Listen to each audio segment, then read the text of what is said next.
Well, welcome to this town meeting entitled, Who Are We and Where Are We Going? I'd like to open us with prayer. Almighty and ever-living God, source of all wisdom and understanding, be present with us today as we reflect on the renewal and mission of your church. Teach us in all things to seek first your honor and glory. Guide us to perceive what is right, and grant us both the courage to pursue it and the grace to accomplish it. Through Jesus Christ our Lord. Amen. Now, the first thing you may have noticed is, why in the world is there a bicycle wheel in front of the altar and the table? Are you wondering? So this is a schematic of the dean, the wardens, the vestry, and you. So let me explain it. You've heard me talk about hub, spokes, and wheels. Well, I wanted to have a hub. The hub right here at the center of the wheel, that's the dean, the wardens, and the vestry. And the wheel out here, that's the rubber. That's where it gets on the road. And that is called, in this model, ministry. And that is all about what you do, working for the spread of God's kingdom through Trinity Episcopal Cathedral. And these spokes, well, those are vestry members. They are liaisons who link the hub with the wheel where ministry is occurring, where you are, and relate back and forth to you and from you to the hub. So I just thought, hey, John, thanks for your wheels. Thought it'd be a good attention getter. So I want you to understand a little bit about these spokes. This wheel has a lot of spokes, but in actuality, our vestry has 23 spokes. Some vestry members are doing double duty, most of them. And so in a moment, you are going to meet our spokes, our liaisons. And here's what they are doing on vestry and for you. First of all, they pray. They pray for the ministries and leaders in each of the areas of which they have oversight. And they provide support to ministers, lay ministers, and leaders in those areas. They are going to be familiar with those leaders, encourage them, support them on a regular basis. They will serve as an advocate to the vestry for those ministries, so we know what's going on out here on the wheel. Here at the hub, we'll know what's happening. They'll be familiar with budget and expenditures. And when concerns arrive, they're going to be proactive about getting information and clarity from out here on the wheel to the hub.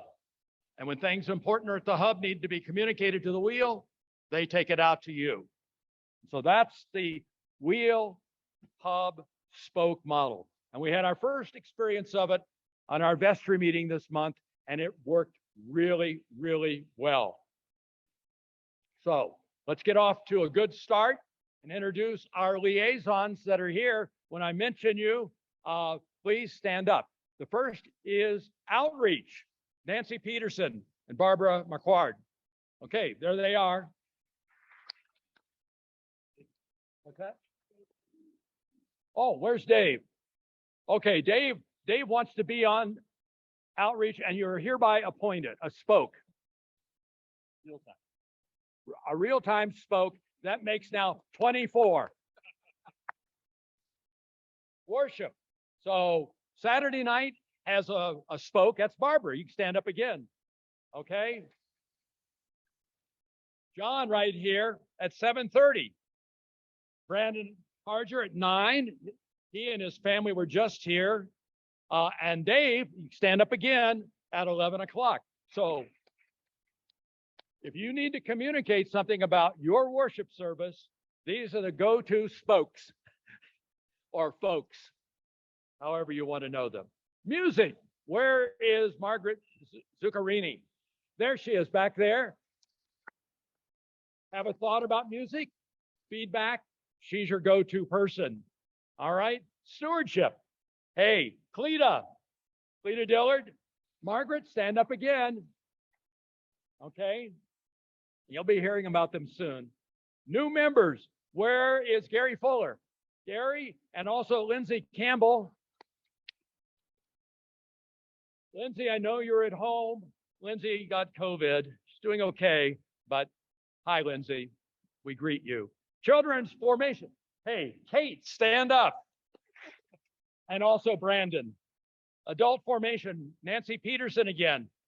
And Marnay McKimmey. Okay, there they are. Okay. Parish social life. These are your party animals. Okay, Barbara, you didn't know that about yourself, did you? Nancy Peterson, Marnay McKimmey. All right. They're wonderful folk. Communication, Carrie Kane, Marnay McKimmey again. Buildings and ground. Here she is, Kate Placini. And technical things, technology and IT, right here, John and Terry. Now, why no finance spoke? I'm looking right at David Morgan because he is our financial honcho. He is the treasurer of our church. And the finance committee, which meets regularly and oversees, supports and encourages all of us, is under the leadership of Nancy Richards. Where are you, Nancy? There she is, in yellow. Okay. Now, I'm going to ask our ushers, Tom and Clyde, I'd like for you to hand out my PowerPoint sheets that I copied and also the question sheets so that if you have a question to ask of us, you can write it down. We'll collect them. And then if we have time, we'll answer as many of them as we can. Oofta. Would someone be willing to get me a glass of water? You know, once again, the preacher's running out of voice. Just an unbelievable thing. I'm sure you're going to have some questions, so be sure to print them out for me so that when we go through them, we can read them easily. We'll collect them in about 10 minutes. Hang on, however, to your PowerPoint. Post your questions there. What you're receiving right now is this document, which was the PowerPoint presentation. I've printed a portion of it. While those are getting passed out, let's do a status report on the transition process. I know you're all curious about that. What does the near future hold for us? You'll remember at the outset, I proposed a threefold process for this transition. First, healing, then organizing, and then going forward. We are still in the healing mode, and good things are happening. Healing is occurring. Relationships are being restored. There seems to be less anxiety and tension. And church life seems to be, at least from the people I've spoken with, calmer and more positive. There are some members who have chosen to stay away or to move out to other churches. But in the main, I sense most members agree that we're on the mend. And I'm really hopeful, and I hope that you are as well. But I want to say something about new growth. New growth is always tender and it's vulnerable. We need to allow our healing to continue to grow and mature. And to consolidate our gains, we need to tend this garden and its new growth. I'm going to use a gardening metaphor. We need to be about weeding and watering and fertilizing and allowing light to shine. And that means we need to remain in our healing mode for the time being. We have more work to do. We are like tiny little green shoots in a springtime garden. We need to experience a more normal, steady church life before going forward.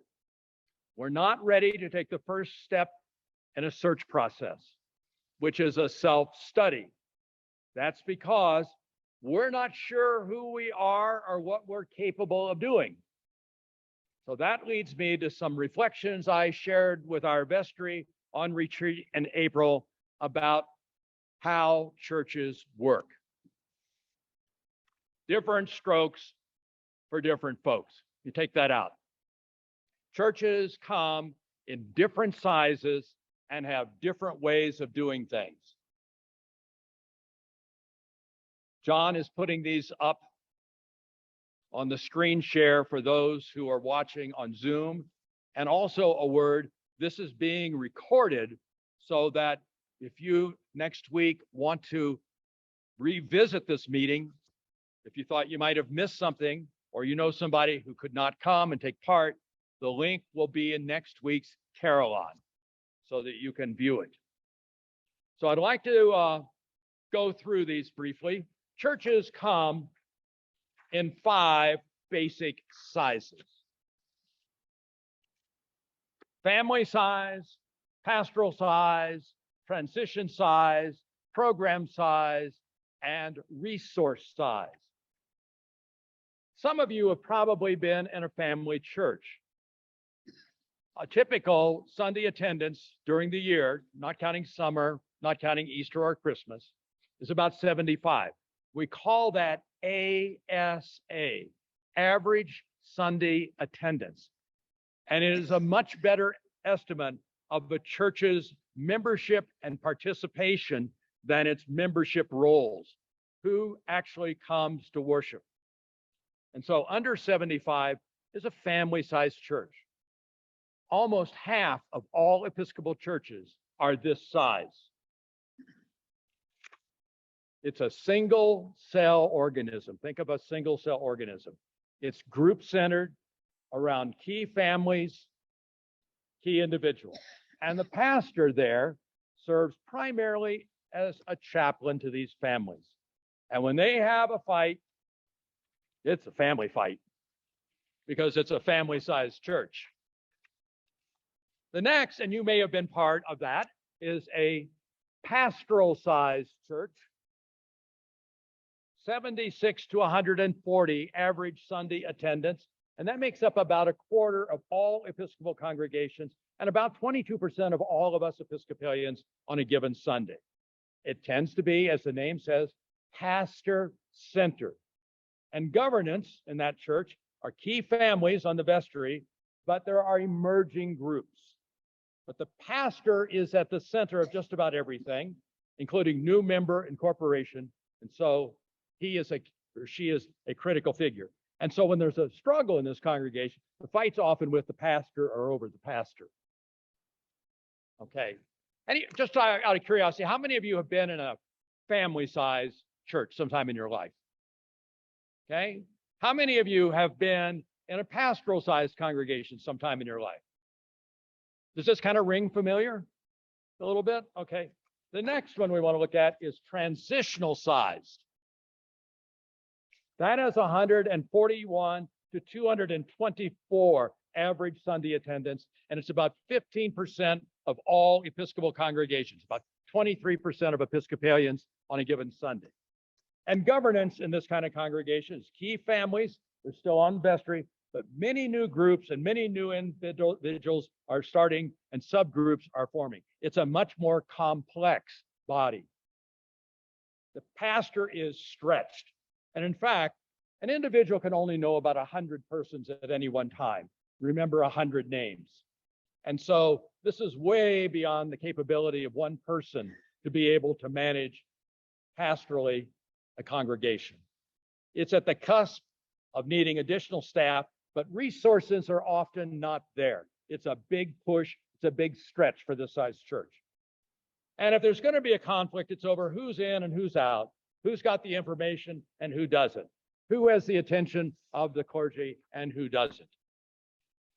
Okay, that's a transition-sized church. How many people have been part of a transition-sized church? Okay, turn the page. Program-sized church. Now we're getting a little more complex. 225 to 800 average Sunday attendance. That's 15% of Episcopal churches, 23% of all of us worshiping on a given Sunday across the country. It is a multi-celled organization. It is group-centered. Ministry occurs in groups and organizations. Governance committees have a lot of oversight and power. Vestry moves to oversight, direction. The pastor is more of an administrator, delegator. You have to watch out that the pastor does not become a micromanager. And if there's going to be conflict, it's often over resources and priorities. How many people have been part of a program church? And then last is a resource-sized church. That is 800 or more average Sunday attendance, all services. That is only 0.5% of Episcopal churches and only about a little less than 5% of all of us on a given Sunday. It is multi-celled, it is pastor-centered, but only for the leadership circle. Its governance is staff alone. The pastor is the CEO, he's the manager, and the struggles in this kind of congregation are over program units and staff. Very few of us have been part, I've never been part of a resource-sized congregation. Has anyone here been part of one that big? Okay. They're a different kind of animal, aren't they? Okay. What about Trinity? There's a page that says, what about Trinity? Take a look at it now. We are a different size church than a few years ago because of three things, 3 C's. COVID, changing church habits, and conflict. And we are not unique. We're in the middle of the herd when it comes to churches that are dealing with change. Church membership here has declined, and it has declined everywhere. In the year 2000, 70% of Americans said they belonged to a church. You want to guess what it is today? 47%. That's an amazing change. Statistics show that about 25% of pre-pandemic churchgoers are missing. They are no longer participating. Some are live streaming and Zooming, but most are missing. They are gone. And sadly, we've also lost many members to COVID who have died. So to make a long story short, we used to be a program-sized church. Yes, we did. Our average Sunday attendance from September to May, we averaged more than 225 total worshipers on weekends at all services. But now we are no longer a program-sized church. We are a transition-sized church with 150, and on a good weekend, maybe 175 average Sunday attendance. Our change has affected our life in every dimension. And one of those dimensions is budget.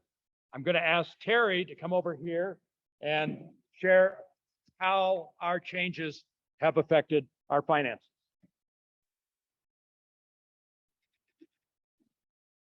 I'll have to use the microphone because I don't have that preacher's voice that Dean Steve has. Basically, for this year, when we once again were faced with having to come up with a budget that was sustainable but would meet our needs. After a lot of debate and analysis, the vestry approved the 2022 budget with a deficit of $98,000. The budgeted expenses of $733,000 actually reflect the program size church that Steve had mentioned. However, our assumed revenue of about $634,000 reflects the reality that we're a program size church. So that's going to be, pardon me? The reality that we're transitional. Transitional, excuse me. Transitional size church. So basically our income is based on the reality of being a transitional size church, and our expenses are based on what we used to be a program size church. Another way to express this is that in 2022, we are only going to be collecting about 85% of the revenue we need in order to do to maintain our expenses. The remaining 15% must be paid out of reserves. Another way to express this challenge is that our income for 2022, assuming that the budget figures are going to be holding, we will have income that will, our 2022 income will pay all of our expenses through about the beginning of November. Then for all the expenses after that, we'll need to dip into reserves. So we have some challenges ahead, but I think that we can meet those challenges. The first step, as Steve mentioned, is just to recognizing who we are as a church and where we are. I'll turn it back over to Steve.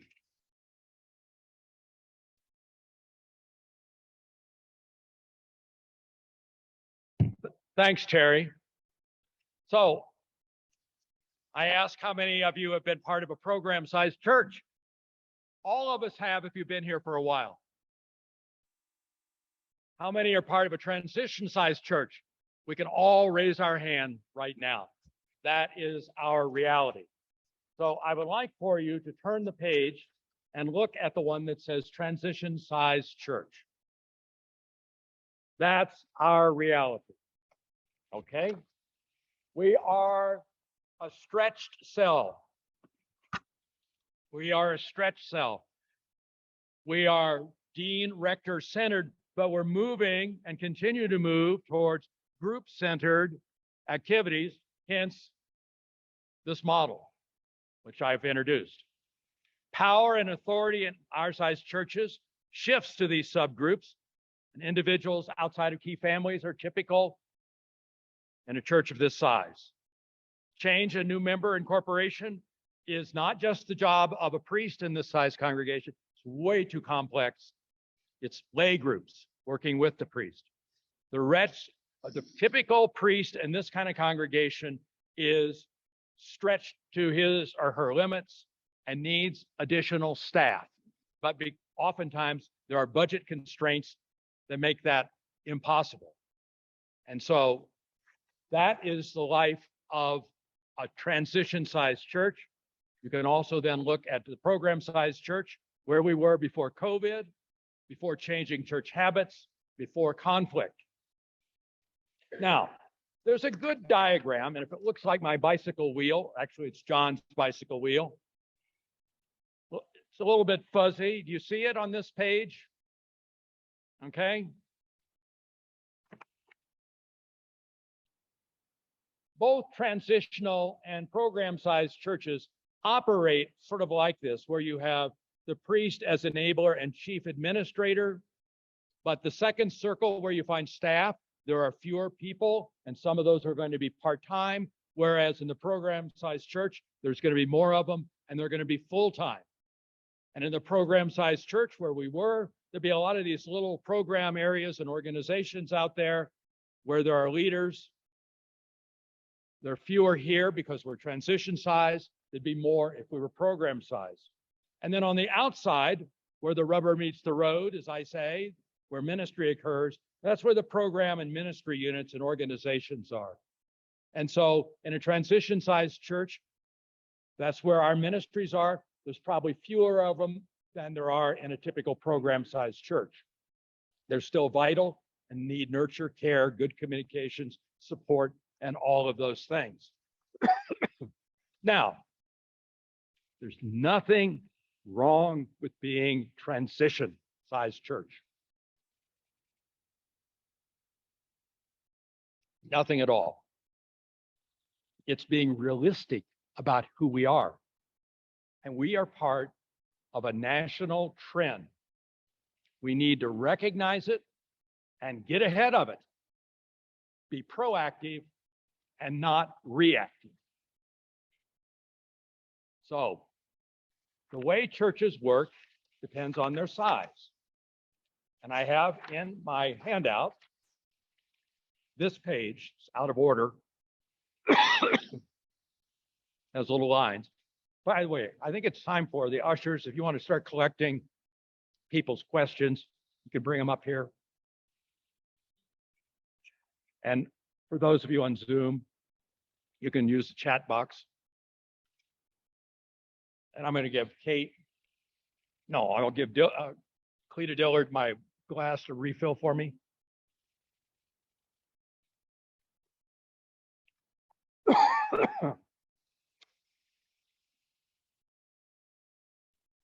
So this looks at structures, governance, and relationships. Here's how churches of different sizes work. And I'm talking about our ethos, our lifestyle. Most of our life is lived right here in the middle. We are programs, but we don't have too many. There's a lot of duplication of leadership in our programs. That's very classically transition, as opposed to program where you have only one person involved as the leader.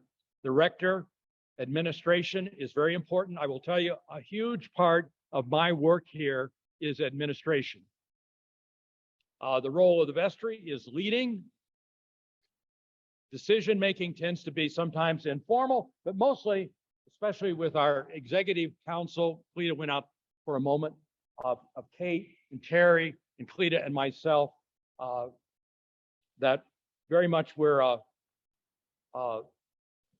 tend to be formal, but we get together once a week at 9 o'clock to look at issues, prepare for vestry meetings, support you all in your ministries. And change tends to be driven middle out in a transition-sized church. But one of the things that's been different about us, and we're a lot like a family-sized church in that respect, is the tone of the conflict here has been emotional.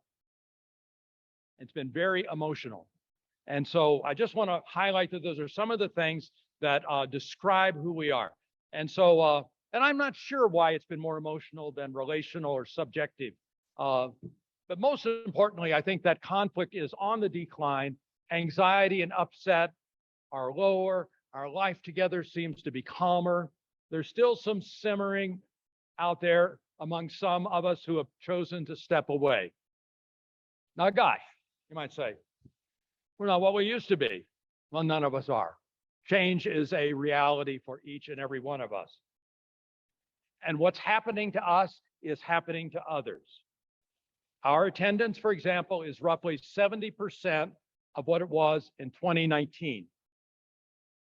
I had lunch with the rector of St. Thomas Aquinas, and he estimated that they're running about 80% of pre-COVID. Now, factor in that Episcopalians are less rigorous about attending than Catholics. Our experience doesn't look so bad. Remember, we have all the ritual, but none of the guilt. That does make a difference. I don't know if I told him that or not. I'll let you read the last 2 pages on your own. These things have been widely studied, and this is quoted material from resources that I've used. They describe how a transition or program-sized church work in more detail.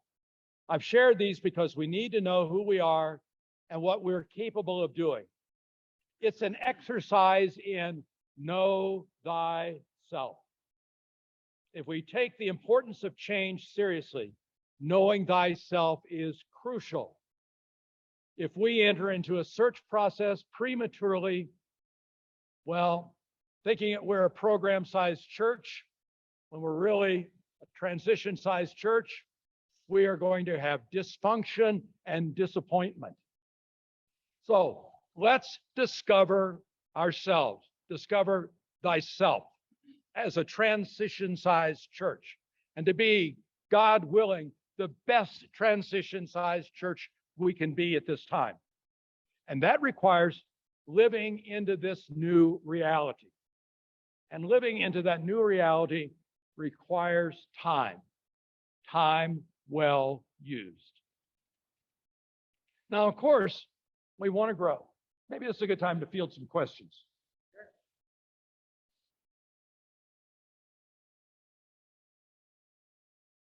I'm going to talk a little bit about growth at the very end. So it's not quite right on where you were. The question is not quite right on where you were, but the question is composed is which specific role going to be. This is a cathedral because it has a cathedra, and it has a cathedra because we have a bishop, and that is Bishop Elizabeth.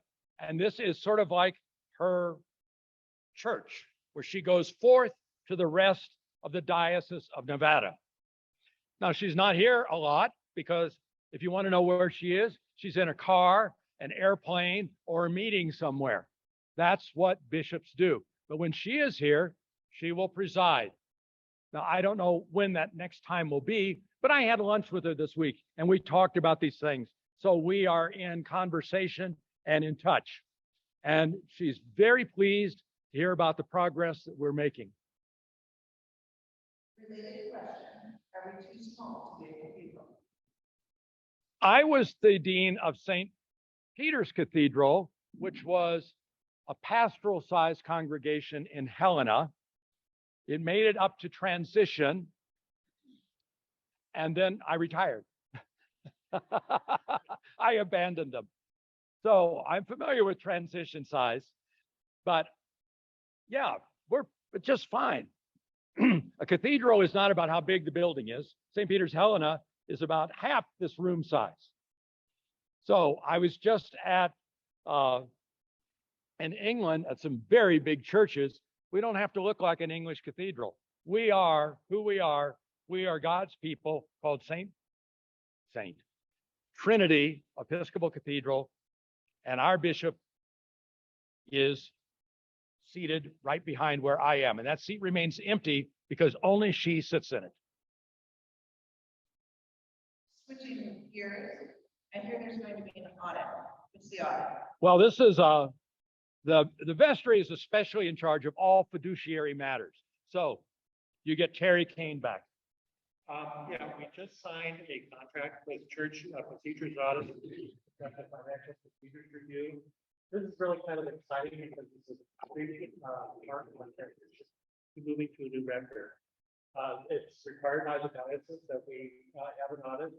They'll be looking not only at the financial records, but they're also going to be looking at our procedures and our policies to make sure that they're in line, that they're going to be putting it the best way forward. Over the next few weeks, we're going to be providing the auditors with some data. Many of you will also receive a letter from the auditors asking to verify your contribution information to the part to make sure that our records match your records there. The bishop actually approved this herself. She's very excited. She's hoping that this can serve as a model for other churches within the diocese. So our plan is to have the audit completed in the August time frame, and then they have our revised procedures and completed shortly thereafter. Again, I think it shows that, we are living into being a cathedral by showing leadership. We hosted the Monday, Thursday clergy renewal of vows. We hosted the seating of Bishop Elizabeth. So we are doing cathedral things, and we'll do more of those. And this is just one example. A related question, what are reserve funds and how are they funded? David, I might be asking you to clarify or to correct anything that I say. What we have in reserve funds are extra, or not extra, but they're funds that we have collected in prior years that have not been extended. The practice has been, as we develop budgets, that we are able to adopt deficit budgets up to 1/2 of those reserve funds. But as we deal with larger and larger budgets, of course, it's like a bathtub where the drain, water's draining out faster than we're filling it. That's what it creates some challenges down the road. And Terry, do you know how much the reserves are right now? Yeah, our reserves right now, I believe, are about $250,000, but that's because we have not been drawing down those reserves this year. Generally, our reserves have been in the $140,000 to $150,000 range. Another budgetary question. What is the expected percent of a budget for staffing in the traditional Irish church? I don't have an answer to that. Well, Doing research with Steve. Yeah, we would have to do some research on that. Currently, we maintain myself full-time, 3 full-time professionals, administrative assistant, music director, and canon for pastoral care, and a half-time Christian education minister. And so those are our current ministers that are stipendiary. There are a couple of others. Harold Campbell receives a stipend, small stipend, and Father Julius receives a small monthly stipend as an adjunct. And so those are the salaries that are paid. That particular question, that second question, that I can continue. Next question would be here. Are we an inclusive group of people? Do we welcome new people, people with other backgrounds, people of different socioeconomic status? Well, I think we're doing a fair job on that. We tend to be, I think, a welcoming group, but we have issues surrounding just getting back in session after the COVID layoff of organizing a welcoming and newcomer ministry. It's just getting started again. And so if you'd like to be part of that, Gary over here wants to talk to you. And you'll notice there are cards in the pews. We welcome people now. And if you fill out a card and you're a visitor, you get contacted. But we need to get going on that some more, because that was one of those things that we forgot how to do while we were away with COVID. One more question, and then I want to share some thoughts on living into our new reality. Okay, and I think also, I just wanted to raise the about welcoming and inclusion. Our methods of inclusion are going to change with COVID. You know, there's about whether or not those are appropriate and those are methods to continue because of it's going to take time for us to transition to this way. These are the beginning.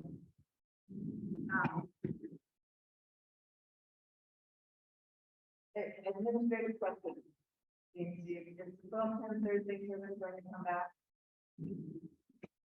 The Thursday healing service is going to come back this fall.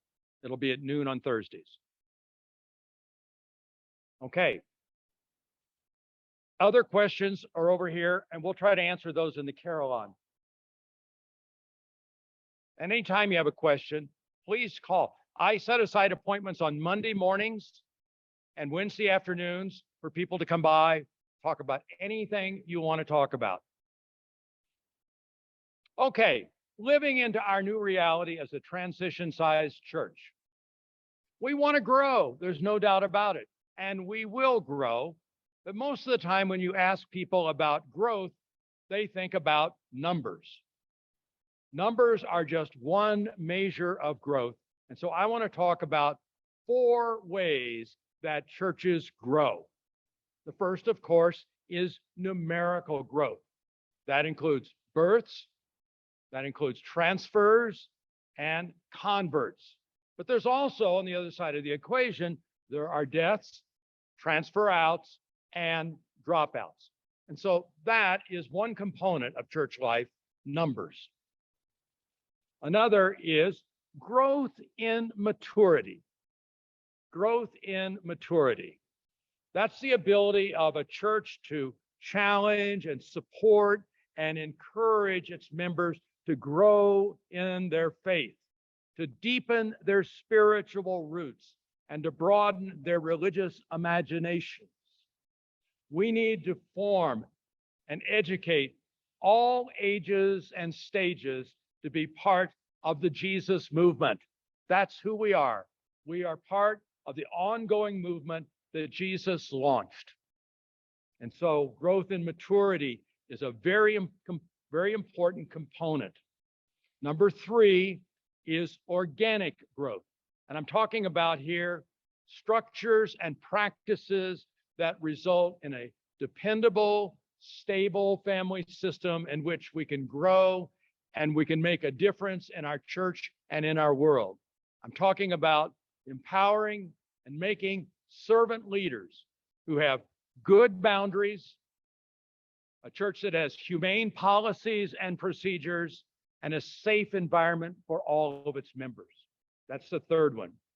That is organic growth.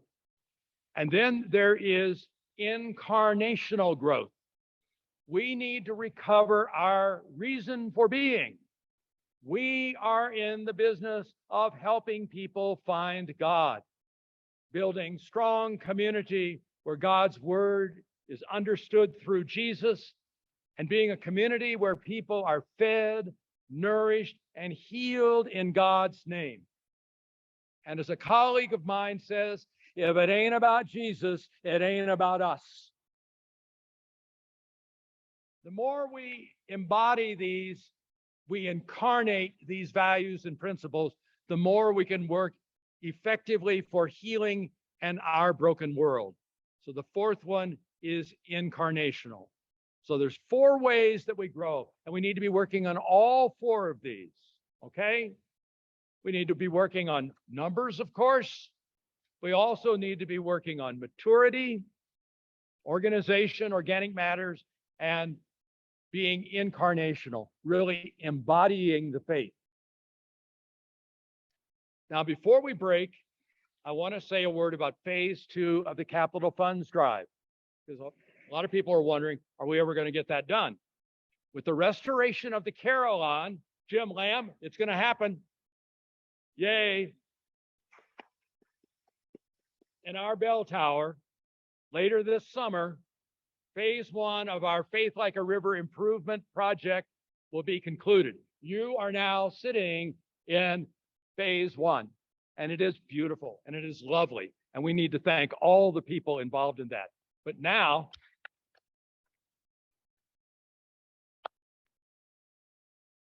yeah, I'm just a Johnny-come-lately that gets to enjoy it. And I am, by the way, it's beautiful. But now we need to move to restart phase 2, to fund and build our new parish hall. And in the near future, we hope to begin an assessment of our needs for fellowship space, meeting rooms, offices. Now, I'm going to give this back to Terry for a moment to give us a quick picture of where we stand with phase 2 pledges. Yeah, actually, I want to thank everybody who has remained faithful to their pledges. There's about $5.7 million that was pledged over the 5-year period. We're roughly halfway through. We've received about $3.9 million, or 60% of the pledges. $73,000 that has been received this year. So again, thank you to those of you that are keeping your pledges current or have prepaid them. The bottom line that you're probably all wondering about is the current balance of the Faith Like a River, which is more than $2 million right now. So we have funds to begin exploring the next phase. Thanks, Terry. As you know, our present parish hall, if you've been in it recently, suffers from a number of problems, including structural weakness, the roof, and decaying concrete slab exterior. Furthermore, it is seriously inadequate for fellowship needs, flexible space, handicap access, modern offices, and storage space. In short, we need a new parish hall that has inviting space for fellowship and celebrations, clergy and staff offices that have the capability to bring in modern technological features, and an environmentally sustainable building, and a parish hall that allows us to better minister to Reno's downtown needs. Because of COVID and a long shutdown, some of our goals have changed. I'm sure they're going to change. We're going to evaluate them. As I noted earlier, we are now a transition-sized church, and we need to take into consideration our present as well as our hoped-for future needs. And the vestry and I will start planning this fall, and there'll be more information on phase 2 later. But we're getting ready to be on the move again. Now, a final word before we draw this to a close. This is a tremendous church. I love being your interim dean. I've told people I sometimes have to pinch myself to remember how lucky, or really how blessed I am to be among you at this time. I am filled with hope about Trinity's future because you are showing me that you can be faithful people who have the capacity to change and accept and adapt, to forgive and move forward, and to sing and celebrate God alive in our midst. And so I want to close with a very important word to summarize my feelings about our time so far and my hopes for our time ahead. Hallelujah and amen. Thank you for coming to our meeting. We're now going to scramble to get ready for the 11 o'clock service. You're wonderful to be here, to be part of this wonderful church. Thank you.